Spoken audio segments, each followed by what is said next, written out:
E aí, amores, como é que vocês estão? Bora continuar aqui com os nossos vídeos. Agora nós vamos fazer o seguinte, agora nós vamos entender um pouquinho sobre função de ativação, né?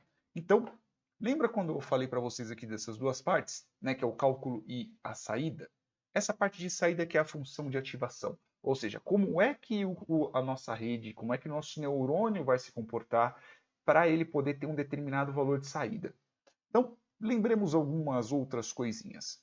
Né? Então, é o seguinte: quando nós temos a bendita da nossa função, como é que era? Né? Para nós termos a nossa saída, né? Era o seguinte: nós tínhamos o nosso viés, neste caso o bias, o B, que nós tínhamos lá, né? Tínhamos o W1x1 mais W2x2. Quando terminávamos, tínhamos que verificar se ele estava maior que, se ele tivesse menor que zero, ele retornaria zero, né? Se ele tivesse maior que 1, se ele tivesse diferente de zero, né? Seria 1. Nesse caso, né? Se fosse menor que zero, seria zero. Se fosse maior que, se fosse diferente de zero, né? O zero, 1, se fosse maior que zero, é 1. Menor ou igual a zero, perdão. Então, se fosse menor ou igual a zero, retornaria zero. Maior que zero, retornaria 1. Essa era a nossa função. E essa é a nossa função de ativação. Esse pedacinho aqui, ó, eu posso chamar até de h de x. Essa daqui é a bendita da nossa função de ativação que nós tínhamos da nossa função anterior. Se nós dermos uma olhada aqui na rede, aqui nos perceptrons, voltando para cá, essa daqui é a nossa função de ativação. O que é a função de ativação? Como é que o nosso. Como que vai ser o retorno do cálculo ao qual nós tivemos antes? Aqui nós tivemos um valor, aqui nós tivemos um cálculo, que neste caso aqui é a variável resultado, e aqui dentro nós tínhamos uma função. Tanto que eu poderia simplesmente pegar essa função aqui, transformar em uma função e colocar dentro de todas essas funções aqui dentro. Né? Por quê? Porque é o mesmo comportamento, é um resultado, ele vai voltar ao mesmo resultado. Né? O mesmo resultado no sentido que, se for um número menor ou maior, menor ou igual a zero, vai voltar a zero, caso não retorne a 1. Poderia voltar a 450 nesse cálculo que nós tínhamos aqui, só que, nesse caso, ele vai voltar simplesmente ou 0 ou 1. Então, essa é a bendita da função de ativação. Então, se fôssemos para olhar, né, como neurônios, né, então eu tenho aqui o meu neurônio, que neste caso é o meu B, né, eu tenho aqui o meu neurônio, que é meu W1, ficou muito feio, mas enfim, eu tenho aqui meu W2. Às vezes eu tremo demais, eu não sei se é minha mão, se é a mesinha W1, e eu tenho aqui o W2, beleza? E todos esses daqui, eles viriam para o nosso y. Né? Eles estão vindo para o nosso y. Né? E aqui nós vamos ter o nosso bendito do nosso resultado. Só que dentro desse nosso y, né, se nós fizéssemos uma ampliação desse y, como que ele está? Ele está, neste caso aqui eu vou fazer uma setinha, né, indicando como é que é o y. Neste caso ele é como? Nós vamos ter a nossa função, vamos dizer assim, né, a nossa função de cálculo, né? Nós vamos ter a nossa função de cálculo, que é este pedacinho aqui, né? Vamos chamar aqui, vamos fazer, vamos colocar um nomezinho mais bonitinho aqui. Vamos colocar isso daqui, que na verdade ele é uma função também, né? No fim das contas ele acaba sendo o resultado de uma função. Vou colocar, inclusive, como está aqui no livro, que neste caso vai ser A. Que o A nada mais é do que o resultado de B. Neste caso vai ser vão ser os valores que vão ser inseridos, né? Que neste caso vai ser o W1 e o X1, né? Vai ser na verdade, perdão, na verdade esse daqui é o resultado. O A é o resultado desse bendito. Né? Simplesmente só estou renomeando W1 X1 mais W2 X2. E aí, em cima desse valor ao qual eu vou ter, né, que vai ser o meu resultado, vai ser o meu A, né, eu vou passar ele para dentro da minha função, que neste caso vai ser a função de ativação. Então, dentro dele, eu vou ter o meu A, ou seja, o resultado do meu cálculo, vou passar ele por uma função de ativação. Por enquanto eu vou chamar de FA, tá? Vou chamar de FA, função de ativação, que neste caso vai ser o nosso A, e aí nós vamos ter a bendita da nossa resposta, nós vamos ter o bendito do nosso valor. Se fôssemos tratar aqui, como este daqui, simplesmente só relembrando, nós vamos ter o quê? Nós vamos ter os valores do parâmetro, né? Nós vamos ter o vetor, nós vamos ter a bendita do nosso viés, né? O nosso B, e aqui dentro nós vamos ter o quê?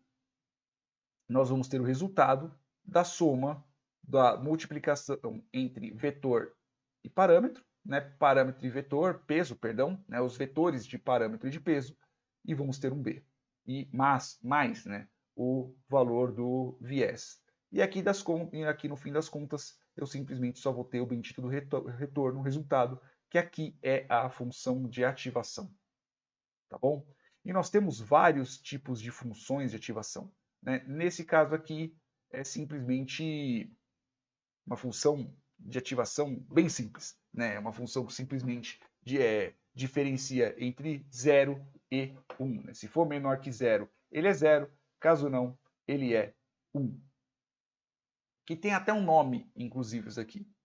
Isso aqui se chama, em inglês, né?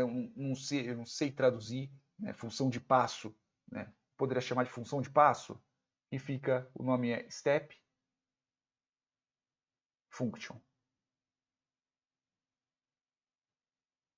É uma função de passo.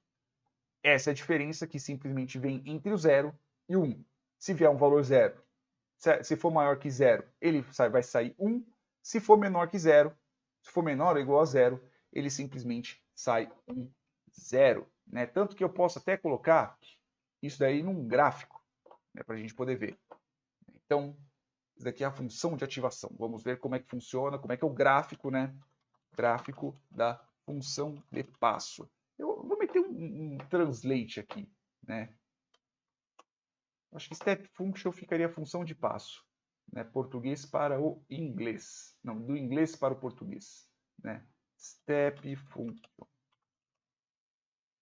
É, função de passo, né?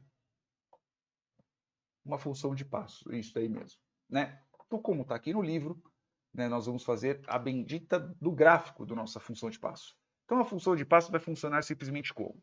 Né? Eu vou fazer aqui um def, né? Step underline function x, que vai ser o valor que nós vamos passar para dentro dele, né? Quais são os parâmetros, né? Y é igual a x maior que 0, return y.asType np.int. Ah, lógico, tenho que importar também, né? Eu tenho que importar o meu bendito do meu NumPy. From import NumPy as np. Import NumPy as np. Uma outra biblioteca que eu também vou importar, né? O matplotlib. Import matplotlib.pylab as plt. Beleza? Esses dois aqui que eu vou importar.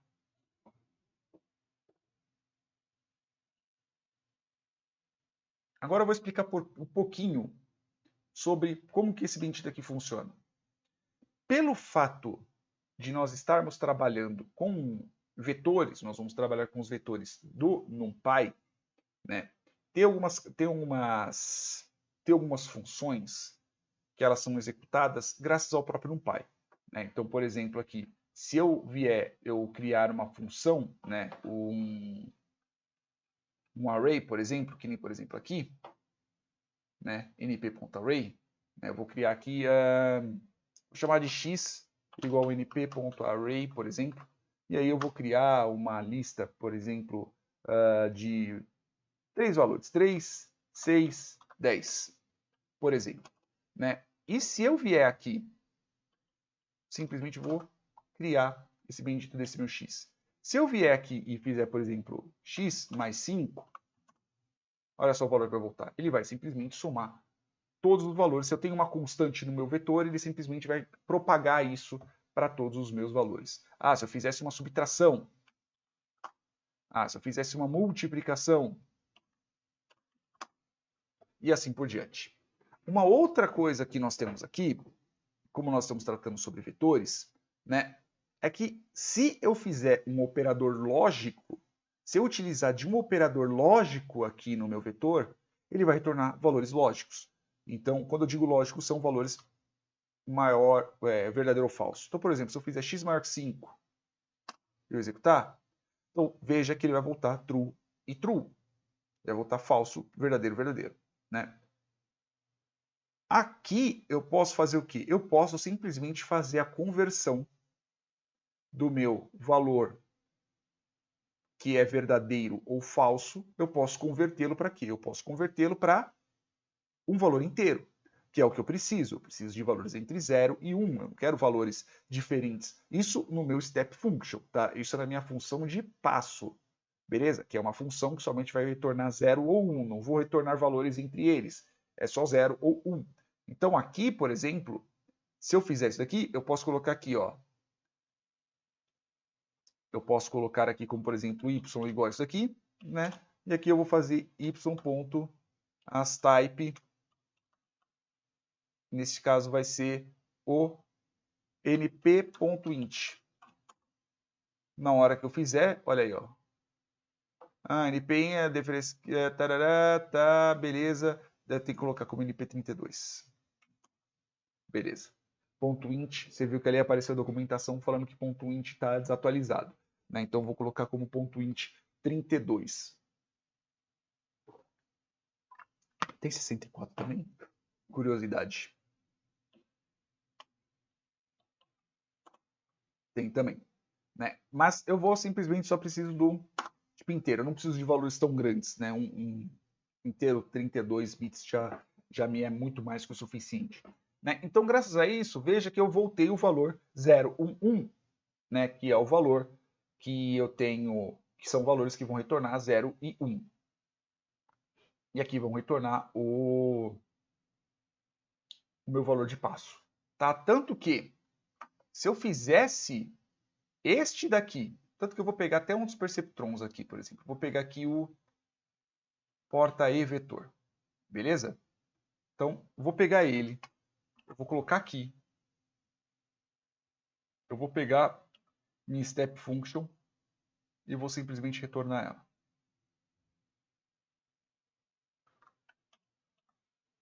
Neste caso, resultado.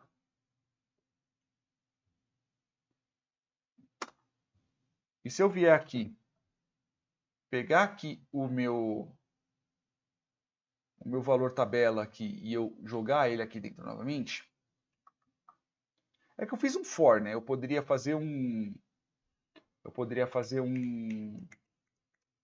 Ah, caceta.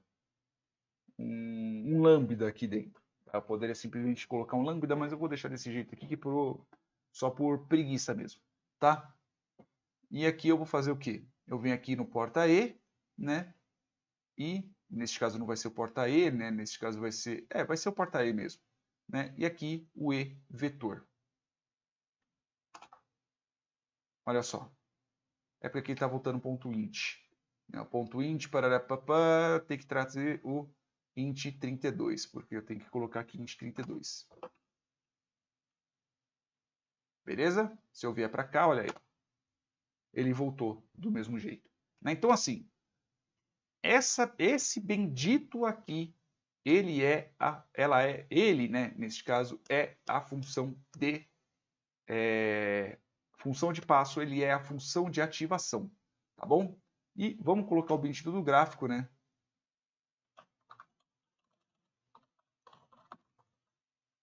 O gráfico da função de passo. Então, vou pegar aqui nas anotações, nas tantas, né? E nós vamos fazer esse bendito, beleza? Então, eu vou simplesmente colocar aqui a função de passo, ela já está inicializada ali em cima, né? Então, eu vou colocar x igual a np.range, né? A range, perdão, que vai do 5, do menos 5, perdão, do menos 5 até o 5, né, de 0.1. Então, são vários. Né? O y vai ser a step function, né, que neste caso vai ser de x, beleza? E aqui eu vou colocar plt.plot. plt.plot x e y. Ok?